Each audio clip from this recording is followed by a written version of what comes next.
বিসমিল্লাহির রহমানির রহিম। আসসালামু আলাইকুম রহমতুল্লাহ। আনান একাডেমি বিডির পক্ষ থেকে আপনাদের সকলকে শুভেচ্ছা অভিনন্দন। আজকে আমি যে বিষয়টা নিয়ে আলোচনা করব সেটি হচ্ছে বৃত্তের যে বেসিক লেভেলে যেসব আলোচনা আছে, আজকে আমি সেই আলোচনাগুলো করব, আপনাদের সঙ্গে পরিচয় করে দেব বৃত্ত এবং বৃত্তের যাবতীয় যে বেসিক যে ধারণা, সেভাবে বেসিক ধারণা দেওয়ার আজকে চেষ্টা করব। আজকে আমি এই ক্লাসের সুবিধার্থে কয়েকটি পার্টে ভাগ করেছি। আপনারা দেখতে পাচ্ছেন বৃত্ত, কেন্দ্র, পরিধি, ব্যাসার্ধ, জ্যা, ব্যাস, বৃত্তচাপ। বৃত্তচাপকে আবার ভাগ করা হয়েছে অর্ধবৃত্তচাপ, অধিচাপ, উপচাপ, বৃত্তাংশ, বৃত্তকলা, ছেদক, স্পর্শক, সাধারণ স্পর্শক, বৃত্তস্থ কোণ, কেন্দ্রস্থ কোণ এবং বৃত্তস্থ চতুর্ভুজ। আজকের এই বৃত্ত সম্পর্কে যে প্রথম ভিডিও, এটাতে আমি এই সকল বিষয় আলোচনা করার আপনাদের সামনে উপস্থাপন করার চেষ্টা করব। আসুন জেনে নেওয়া যাক বৃত্ত কাকে বলে। বৃত্ত হচ্ছে একই সমতলে অবস্থিত একটি নির্দিষ্ট বিন্দু থেকে সমদূরবর্তী সকল বিন্দু দ্বারা গঠিত সুষম আবদ্ধ বক্রাকার চিত্রকে বৃত্ত বলে। সেটা এরকম যে একটা বিন্দুকে কেন্দ্র করবে এবং একটি সমতলে, একই সমতলে অবস্থিত এই বিন্দুকে কেন্দ্র করে সমদূরবর্তী সকল বিন্দু, এই যে এখান থেকে এই বিন্দুর, এখান থেকে এই বিন্দু, এখান থেকে এই বিন্দু, এখান থেকে এই বিন্দু, এখান থেকে এই বিন্দু, বিন্দুগুলোর দূরত্ব সমান থাকবে। এই সমদূরবর্তী সকল বিন্দু দ্বারা গঠিত সুষম আবদ্ধ বক্রাকার চিত্রকে বৃত্ত বলে। এবার আসি কেন্দ্রে। কেন্দ্র হচ্ছে যে নির্দিষ্ট বিন্দু থেকে বৃত্তের পরিধির উপর সকল বিন্দুর দূরত্ব সমান, সেই বিন্দুকে কেন্দ্র বলে। আবার বলি, যে নির্দিষ্ট বিন্দু থেকে বৃত্তের পরিধির উপর সকল বিন্দুর দূরত্ব সমান, সেই বিন্দুকে বৃত্তের কেন্দ্র বলে। আমি যে এখানে আগে থেকে আঁকে রাখছিলাম যে একটা বৃত্ত, সে বৃত্তের এই নির্দিষ্ট বিন্দুকে কেন্দ্র করে এই বৃত্তটা অঙ্কন করা হয়েছে। এই বিন্দু থেকে, এটা যদি এ হয়, এই বিন্দু থেকে এখানকার দূরত্ব যদি 5 সেন্টিমিটার হয়, এই বিন্দু থেকে এখানকার দূরত্ব হবে 5 সেন্টিমিটার। যে নির্দিষ্ট বিন্দু থেকে বৃত্তের পরিধির উপর সকল বিন্দুর দূরত্ব সমান, সেই বিন্দুকে কেন্দ্র বলে। এখান থেকে এখানে যদি 5 সেন্টিমিটার হয়, এখান থেকে এখানে হবে 5 সেন্টিমিটার, এখান থেকে এখানেও হবে 5 সেন্টিমিটার, সকল জায়গার দূরত্বটা হবে 5 সেন্টিমিটার। এবং যে বিন্দু থেকে এর দূরত্বটা 5 সেন্টিমিটার হবে, সেই বিন্দুটাই হচ্ছে বৃত্তের কেন্দ্র। এই বৃত্তের কেন্দ্র হচ্ছে এ। এরপর আসি আমরা পরিধিতে। পরিধি বৃত্তের সীমান্ত বরাবর দৈর্ঘ্যকে পরিধি বলে।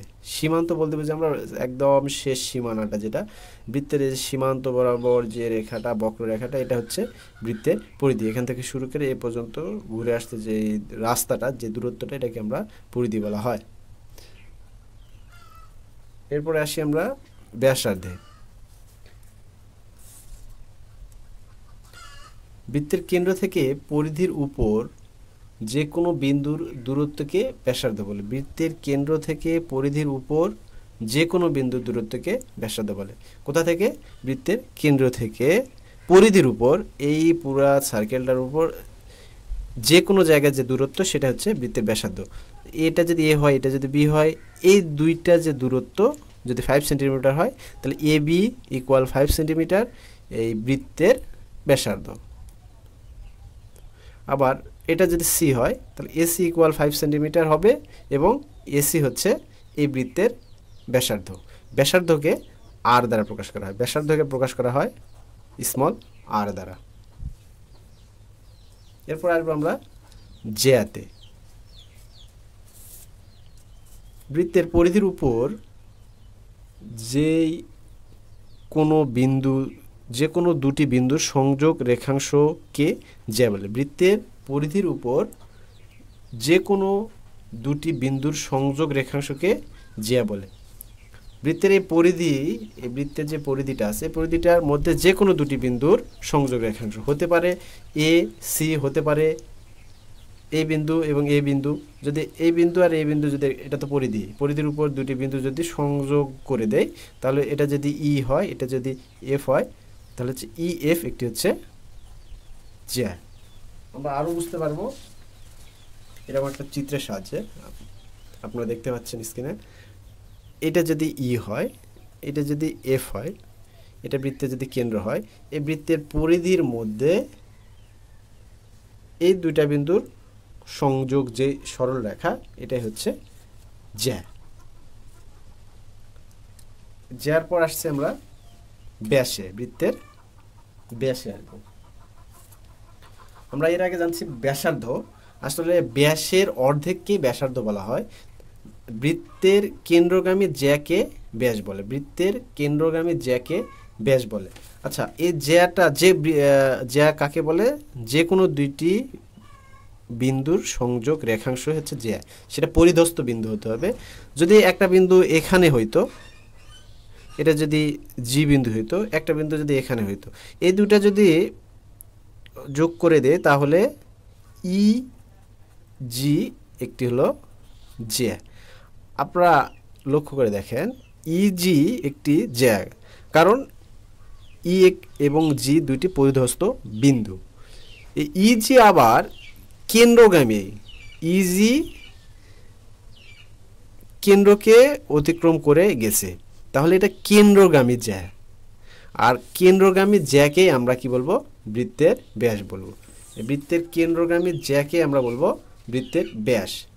এটা যদি সি হয়, এটা যদি ডি হয়, তাহলে হচ্ছে সি ডি একটি জ্যা, সরি একটি ব্যাস। ব্যাসকে প্রকাশ করা হয় 2r দ্বারা। এরপরে আসবো আমরা বৃত্তচাপে। বৃত্তচাপ কাকে বলে? বৃত্তের যে কোনো দুটি বিন্দুর মধ্যে পরিধির অংশকে চাপ বলে। বৃত্তের যে কোনো বিন্দুর মধ্যে পরিধির অংশকে বৃত্তচাপ বলে। আমরা চিত্রের সাহায্যে ভালো করে দেখব। আপনারা দেখতে পাচ্ছেন, এটা পরিধি, এটা বৃত্তের কেন্দ্র যদি হয়, এটা হচ্ছে বৃত্তের পরিধি। এই পরিধির মধ্যে এই এখান থেকে এই পর্যন্ত বৃত্তের চাপ দেখানো হয়েছে, এই পর্যন্ত আপনারা দেখতে পাচ্ছেন, এই পর্যন্ত। পরিধির মধ্যে যে কোনো একটা অংশ হচ্ছে, পরিধির মধ্যে যে কোনো অংশ হতে পারে, সেটা এখান থেকে এখানে, হতে পারে এখান থেকে এখানে, যে পরিধস্থ যে কোনো যে অংশটা, এটা হচ্ছে বৃত্তের চাপ। সংখ্যাটা আরেকবার ভালো করে দেখে নেই। বৃত্তের যে কোনো দুটি বিন্দুর মধ্যে পরিধির অংশকে বৃত্তচাপ বলে। তাহলে এটা একটা বিন্দু, এটা একটা বিন্দু, এই দুটার মধ্যে পরিধির যে অংশটা, এটা হচ্ছে বৃত্তের চাপ। আমি রং করে দিলাম, এই অংশটা হচ্ছে বৃত্তের চাপ। এই বৃত্তচাপটা আবার তিন ভাগে ভাগ করা হয়েছে। একটা হচ্ছে অর্ধবৃত্তচাপ, আরেকটা হচ্ছে অধিবৃত্তচাপ, আরেকটা হচ্ছে উপচাপ। আচ্ছা, আমরা এখানে যদি দেখি, তাহলে হচ্ছে যে কোনো দুটি বিন্দু হতে পারে, এই বিন্দু, এই বিন্দু। তাহলে এই বিন্দুটা একটা হচ্ছে বৃত্তচাপ। এটা যদি এক্স, এটা যদি ওয়াই হয়, তাহলে এক্স ওয়াই একটি হচ্ছে বৃত্তচাপ। এখন এক্স ওয়াই একটা বৃত্তচাপ, ঠিক আছে। যদি এইটা এখান থেকে শুরু করে এই বৃত্তচাপটা এদিক দিয়ে এই পর্যন্ত আসে, তাহলে ইজি, ইজি দুইটা বিন্দু, অবশ্যই সেটা বৃত্তের পরিধস্থ বিন্দু। এই যেই রেখাটা, এটা হচ্ছে বৃত্তচাপ। এটা কি বৃত্তচাপ হবে? এটা হবে অর্ধবৃত্তচাপ, এটা হবে অর্ধবৃত্তচাপ। আর যদি এই চাপটা যদি অর্ধবৃত্তচাপের থেকে যদি বেশি হয়, তাহলে সেটা হবে অধিবৃত্তচাপ। আর এই বৃত্তচাপটা যদি অর্ধবৃত্তচাপের থেকে ছোট হয়, যেমন এক্স ওয়াই এতটুকু বা এখানে এরকম হয়, তাহলে হবে উপচাপ। এখানে একটা জিনিস বলে রাখি, যে ইজি এখানে যেই ব্যাস আছে, এই ব্যাস বৃত্তকে সমান দুই ভাগে ভাগ করেছে। কাজেই ইজি যে চাপটা আছে, বৃত্তচাপ, এটা হচ্ছে অর্ধবৃত্তচাপ। এবার আমরা উপচাপও শেষ করলাম। এরপর আসবো বৃত্তাংশ। বৃত্তাংশতে আলোচনা করতে গেলে যেটা আসবে সেটা হচ্ছে বৃত্তের একটি জ্যা ও একটি চাপ দ্বারা গঠিত অংশকে বৃত্তাংশ বলে। বৃত্তের একটি জ্যা এবং একটি চাপ দ্বারা গঠিত অংশকে বৃত্তাংশ বলে। এখানে এটা যদি ডি হয়, এটা যদি এইচ হয়, ডি এইচ একটি জ্যা, আমরা আগে জেনেছি ডি এইচ একটি জ্যা, আর ডি এবং এইচ এই দিক দিয়ে যেটা আছে সেটা হচ্ছে একটা হচ্ছে বৃত্তের চাপ। অবশ্যই সেটা পরিধি হবে। আমরা আগে জেনেছি বৃত্তের একটি জ্যা এবং একটি চাপ, তাহলে জ্যা হচ্ছে ডিএইচ এবং চাপ হচ্ছে এই দিক দিয়ে ডিএইচ। তো এর মধ্যবর্তী অংশটা হচ্ছে বৃত্তাংশ। এটা হচ্ছে বৃত্তাংশ। এটা কালার করা আছে, আপনারা স্ক্রিনে দেখতে পাচ্ছেন, এটা কালার করা আছে। এটা এই অংশটা হচ্ছে বৃত্তাংশ। এটা এরকম হতে পারতো যদি ডি এফ হতো, যদি এরকম করে যোগ করে দিতাম, তাহলে এই অংশটা হচ্ছে একটা বৃত্তের অংশ, অর্থাৎ বৃত্তাংশ। বৃত্তাংশ শেষ করলাম। এরপর আসতে হচ্ছে বৃত্তকলা। বৃত্তকলা যে সংজ্ঞাটা সেটা হচ্ছে বৃত্তের দুইটি ব্যাসার্ধ ও একটি চাপ দ্বারা গঠিত অঞ্চলকে বৃত্তকলা বলে। দুইটি ব্যাসার্ধ এবং একটি চাপ দ্বারা গঠিত অঞ্চলকে বৃত্তকলা বলে। এটা যদি বৃত্তের কেন্দ্র হয় তাহলে এই কেন্দ্র থেকে এ পর্যন্ত এটা একটা হচ্ছে ব্যাসার্ধ, আবার এই কেন্দ্র থেকে এ পর্যন্ত এটা একটা ব্যাসার্ধ, তাহলে দুইটি ব্যাসার্ধ হইল এবং একটি চাপ এখান থেকে এই পর্যন্ত, এটা একটা পরিধস্থ দুইটা বিন্দু, এটা একটা বৃত্তের চাপ। এর মধ্যে এই তিনটি বিন্দুর মধ্যে যে অঞ্চলটা রয়েছে এটা হচ্ছে বৃত্তকলা। আমরা অনেক সময় পিৎজাতে দেখে থাকি যে এরকম করে কাটে দেওয়া হয়। আমরা অনেক সময় এখন থেকে জানলাম, আমরা এটাকে যখন আমরা পিৎজা খাবো তখন আমরা বলতে পারবো যে আমরা বৃত্তকলা খাচ্ছি। তো বৃত্তকলাটা ক্লিয়ার হলো। এবার আসতেছে ছেদক। ছেদক হচ্ছে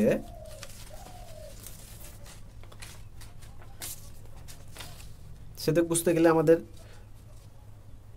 এই চিত্রে আসতে হচ্ছে। এটা একটি রেখা, এটা যদি এ হয়, এটা যদি বি হয়, এ বি রেখা বৃত্তকে দুইটি অংশে ছেদ করেছে, একটা হচ্ছে এম, একটা এন। তাহলে বৃত্তকে দুইটি অংশে ছেদ করেছে হচ্ছে এ বি রেখা। এখানে কোন কোন বিন্দুতে ছেদ করেছে? এম বিন্দুতে, এন বিন্দুতে। তাহলে A B Rekha বৃত্তকে M O N বিন্দুতে ছেদ করেছে, তাহলে এ বি রেখাটা হচ্ছে এম এন বিন্দুতে ছেদ করেছে, এ বি রেখাটা হচ্ছে ছেদক রেখা। এখন স্পর্শক এবং ছেদকের মধ্যে যে পার্থক্যটা রয়েছে সেটি হচ্ছে একটি বৃত্ত, স্পর্শকের সংজ্ঞাটাকে দেখি। একটি বৃত্ত এবং একটি সরল রেখা যদি একটি ও কেবল ছেদবিন্দু থাকে, তবে সরল রেখাটিকে বৃত্তের স্পর্শক বলা হয়। এখানে দেখেন ছেদক রেখা একটি বৃত্তকে দুইটি জায়গায় ছেদ করেছে, আবার স্পর্শক রেখা শুধুমাত্র একটি বিন্দুতে ছেদ করেছে, বৃত্তের একটি নির্দিষ্ট বিন্দুকে ছেদ করেছে, এটা হচ্ছে স্পর্শক। আর মজার ব্যাপার হচ্ছে স্পর্শক ব্যাসার্ধের সঙ্গে সবসময় 90 ডিগ্রি অ্যাঙ্গেলে থাকে। স্পর্শক ব্যাসার্ধের সঙ্গে সবসময় 90 ডিগ্রি অ্যাঙ্গেলে থাকে, অর্থাৎ সমকোণে থাকে। আমরা স্পর্শকের সংখ্যাটা দেখি, একটি বৃত্ত এবং একটি সরলরেখা যদি একটি এবং কেবল ছেদবিন্দু থাকে তবে সরলরেখাটিকে বৃত্তের স্পর্শক বলা হয়। তাহলে স্পর্শক হচ্ছে একটি রেখা যদি বৃত্তের পরিধির উপরে যে কোনো একটি বিন্দুতে ছেদ করে তাহলে সেটি হবে স্পর্শক, এবং স্পর্শক বৃত্তের পরিধি বা বৃত্তের ব্যাস অথবা ব্যাসার্ধের সঙ্গে 90 ডিগ্রি কোণ উৎপন্ন করে, সমকোণে থাকে। স্পর্শকের উপর ব্যাস সবসময় কি লম্ব হয়। এখন স্পর্শক ছেদক ক্লিয়ার করলাম। এখন আমরা আসবো সাধারণ স্পর্শক। সাধারণ স্পর্শক জানতে হলে আমাদেরকে আরেকটি বৃত্ত আঁকতে হবে। ধরে নিলাম এটি একটি বৃত্ত যার কেন্দ্র এটা, এবং এটি আরেকটি বৃত্ত যার কেন্দ্র এটা। এখন এই দুইটি বৃত্তকে একসঙ্গে একটি স্পর্শক ছেদ করেছে এবং একটি নির্দিষ্ট বিন্দুতে ছেদ করেছে। আমরা সংজ্ঞাটা দেখি। সাধারণ স্পর্শক একটি সরলরেখা যদি দুটি বৃত্তের স্পর্শক হয় তবে উক্ত রেখাটিকে সাধারণ স্পর্শক বলা হয়। একটি সরলরেখা যদি দুটি বৃত্তের স্পর্শক হয়, এই সরলরেখাটা, এই সবুজ কালি দিয়ে চিহ্নিত সরলরেখাটা এই বৃত্ত, লাল রঙের বৃত্ত এবং সবুজ রঙের বৃত্ত দুইটিকে একটি বিন্দুতে ছেদ করেছে এবং দুইটিরই স্পর্শক, এই লাল বৃত্তের স্পর্শক এই রেখাটি এবং সবুজ বৃত্তেরও স্পর্শক এই রেখাটি। তাহলে দুইটি বৃত্তের যদি একটি রেখা স্পর্শক হয় তাহলে সেটিকে বলা হয় সাধারণ স্পর্শক। এরপর আসবো বৃত্তস্থ কোণ।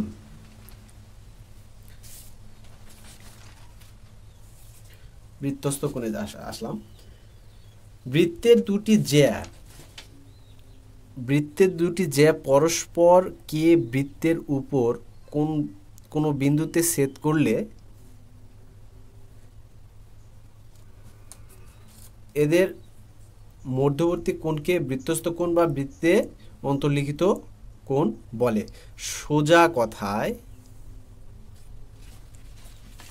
এটা বৃত্ত, এটা বৃত্তের কেন্দ্র।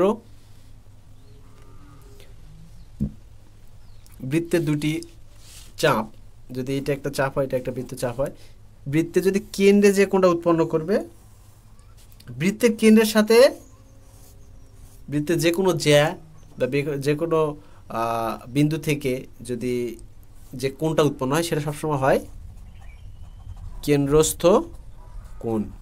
সে কোণটা সবসময় হবে কেন্দ্রস্থ কোণ।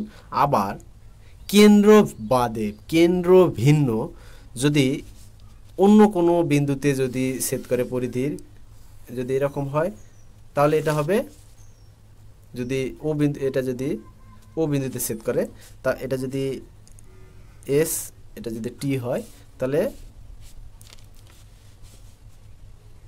এস ও টি, এস ও টি এটি হচ্ছে পরিধস্থ কোণ।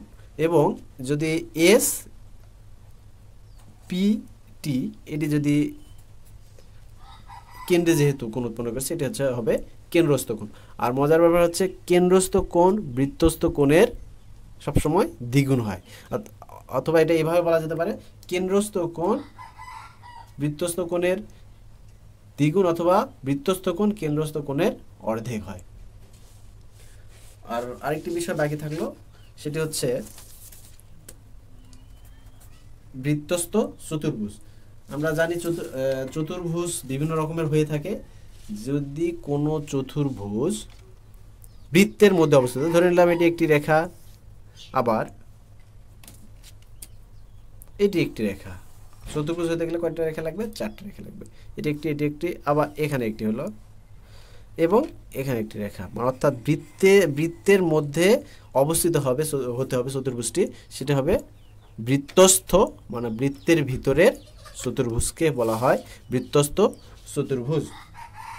আমরা সংজ্ঞায়িত করতে পারি এভাবে, যে চতুর্ভুজের 4টি শীর্ষবিন্দু বৃত্তের উপর অবস্থিত হয় সেই বৃত্তকে বৃত্তস্থ চতুর্ভুজ বলে।